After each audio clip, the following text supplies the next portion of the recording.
अस्सलाम वालेकुम मेरी प्यारी बहन और भाई। उम्मीद करती हूँ अल्लाह ताला के से कि आप लोग बिल्कुल ठीक ठाक होंगे और अल्लाह के फजल से मैं भी बिल्कुल ठीक ठाक हूँ।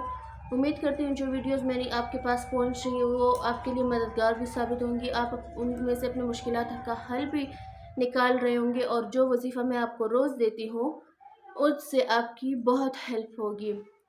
तो आज की क्लास में हम डिस्कस करेंगे सूरह यासीन को, जिसको कुरान पाक का दिल भी कहा जाता है। और क्यों कहा जाता है इंसान का दिल? जैसे एग्जाम्पल मैं आपको देती हूँ एक इंसान की, कि अगर इंसान में कोई चीज़ काम कर रही है तो वो दिल है। अगर खुदा न ख्वास्ता दिल में कोई बीमारी आ जाए, दिल की बीमारी लग जाए इंसान को, या दिल काम करना बंद कर दे, तो इंसान की डेथ वाक़या हो सकती है। ऐसे ही ये मिसाल सूरह यासीन की है, जैसे कि अल्लाह ताला ने एक हदीस है कि अल्लाह ताला ने 1000 साल कबल दुनिया के बनने से पहले सूरह यासीन की तिलावत फरमाई थी। अब यहाँ हमारे पास दो पॉइंट आते हैं। एक तो सूरह यासीन की इम्पोर्टेंस का आप अंदाज़ा लगा लें कि दुनिया के बनाने से 1000 साल कबल, यानी अभी ना दुनिया थी, ना समंदर, पहाड़, जिन, इंसान, कुछ भी नहीं था, ना हवा थी, ना ज़मीन थी। सिर्फ़ और सिर्फ अल्लाह ताला की ज़ात थी। हुवल अव्वल वज़्ज़ाहिर वल अव्वल वल आखिर वज़्ज़ाहिर वल बातिन।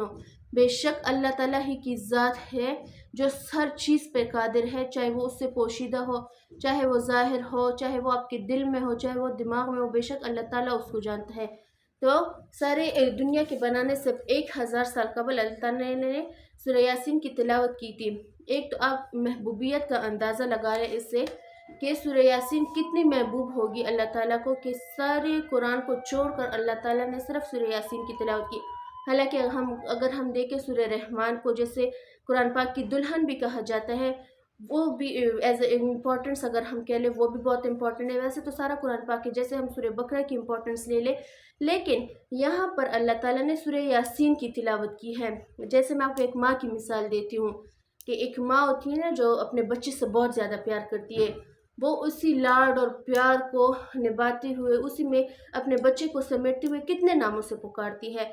ऐसे ही ज़ात अल्लाह ताला की है जो जिसने अपने महबूब को बहुत सारे नाम दिए हैं, लेकिन उनमें से 10 नामों को अल्लाह ताला ने महबूब रखा है। और उसी 10 नामों की फजीलत में से यासीन नाम जो है वो यासीन को बहुत महबूब रखा है।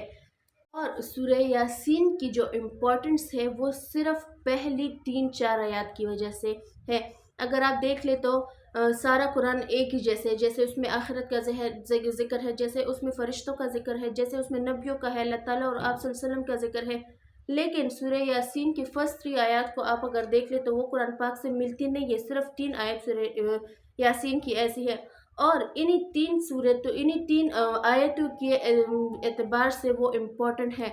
जैसे यासीन वल कुरान अल हकीम इन्नका लमिनल मुरसलीन, अल्लाह ताला यहाँ पर कसम उठाते हुए कह रहे कि महबूब मेरे, मुझे आपकी कसम कि आप मेरे रसूल हैं। तो यहाँ तो एक बात यहाँ से जाहिर होती है कि अल्लाह ताला कितने प्यार से आप सल्लल्लाहु अलैहि वसल्लम को पुकारते हैं। जब मेराज का वाक़या हुई थी, तो आप सल्लल्लाहु अलैहि वसल्लम जब मेराज पे गए थे, तो उन्होंने अल्लाह ताला से कहा था कि जैसे आपने ईसा को किसी वो लक़ब दिया है ना, जैसे इब्राहीम अलैहिस्सलाम को लक़ब दिया था कलीमुल्लाह का, जैसे आपने मूसा अलैहिस्सलाम को दिया था, कि एक उनमें खूबी ये थी कि उनके पास अज़दहा था। ऐसा उनकी जो लाठी थी वो जब गिराते थे ज़मीन पर तो वो उससे अज़दहा बन जाता था। ए मेरे अल्लाह, आपने मुझे क्या ऐसी खुसूसियत मुझ में रखी है, जैसे आपने सारे नबियों को दी थी, कोई ना कोई किसी न किसी नबियों की खुसूसी बात होती थी। तो अल्लाह ताला ने इरशाद फरमाया था कि ए मेरे हबीब, मैंने तेरा और अपना नाम क़यामत तक जुड़ रखा है, जैसे मेरे नाम के साथ आपका नाम हमेशा लगा होगा, ला इलाहा इल्लल्लाह मुहम्मद रसूलुल्लाह। दूसरी बात यह कि जब हज़रत आदम अलैहिस्सलाम को और हज़रत हवा का निकाह हुआ था, तो अल्लाह ताला ने हज़रत आदम अलैहिस्सलाम से कहा कि ए आदम, अपनी बेगम को तू अब मेहर दे।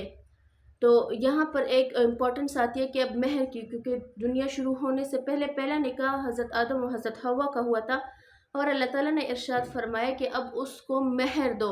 तो मेहर का रिवाज वहाँ से शुरू है। जो हमारे हम उम्मत मुस्लिमा में कुछ लोग ऐसे हैं जो मेहर को नहीं मानते। जब रिश्ते के टाइम उनसे मेहर का कहा जाता है तो या तो वो रिश्ता ही छोड़ देते हैं, या वहाँ से बात ही करना छोड़ देते थे। क्यों हम अपने जायदाद में से एक ऐसी लड़की को मेहर दे जो हमारी जायदाद में से हिस्सा कम कर सकती। तो एक तो यहाँ पर मेहर की इम्पोर्टेंस आ गई कि पहला निकाह जब हुआ था हज़रत आदम और हज़रत हवा का, तो मेहर वहाँ से रिलेट करती है कि मेहर देना हर लड़की का हक है, जायज़ हक है।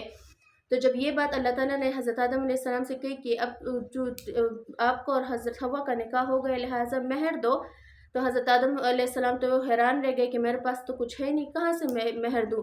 तो अल्लाह ताला ने इरशाद फरमाया कि ए आदम, तेरी नस्ल में मेरा आखिरी नबी है, तू दरूद शरीफ पढ़ ले उस पर। तो आपको और जो हज़रत हवा का मेहर है तो वो यही होगा, यानी कि दुरूद शरीफ की फजीलत। और यहाँ पर हम आते हैं आज के वजीफ़े की तरफ। तो जैसे इंसान पर मुश्किलात आती है, हम में से बहुत सारे ऐसे बहन भाई हैं जो, मैं ख़ुद भी अगर मुझ पे कोई मुश्किल आती है या मेरा कोई अटका हुआ काम हो तो मैं सूरह यासीन का ख़त्म करती हूँ। लेकिन यहाँ मैं आपको प्रॉपर तरीका बताऊँगी कि कब और कहाँ पढ़नी है, किस चीज़ के लिए किस टाइम का पढ़ना है। जैसे कि दिल की मुरादों के लिए है, फजर से पहले या फजर के बाद आप सूरह यासीन पढ़ सकते हैं। अगर कोई आपकी हाजत है, कोई काम है, कोई आपको किसी से बात करनी है या बात मनवानी है, आपको कोई भी दिली जायज़ मुराद है आपके, तो फजर पढ़ने से पहले या फजर पढ़ने के बाद आपने सूरह यासीन की तिलावत करनी है। लेकिन जिनको मुश्किलात दरपेश है, उनको अपनी मुश्किल ज़िंदगी के मुश्किलात को आसान करने, तो इशा के बाद पढ़ सकते हैं या इशा से पहले पढ़ सकते हैं, शाम के टाइम में आप पढ़ सकते हैं। दिल की मुरादों के लिए फजर से पहले या बाद में, और मुश्किलात के हल के लिए इशा के पहले या बाद में। अब यहाँ मैं बताऊँगी आपको 7 मुबीनों का ख़त्म। ये मुबीनों का जो ख़त्म है वो ज़रा आप प्रॉपर तरीका उसका नोट कर ले कि पहले जो है आपने ख़त्म शुरू नहीं करना शुरू से, पहले आपने प्रॉपर खुशू खुजू से वो दुआ या जो हाजत है आपके, जो मुराद है, कोई मुश्किल है तो वो अल्लाह के यहाँ पेश करनी है।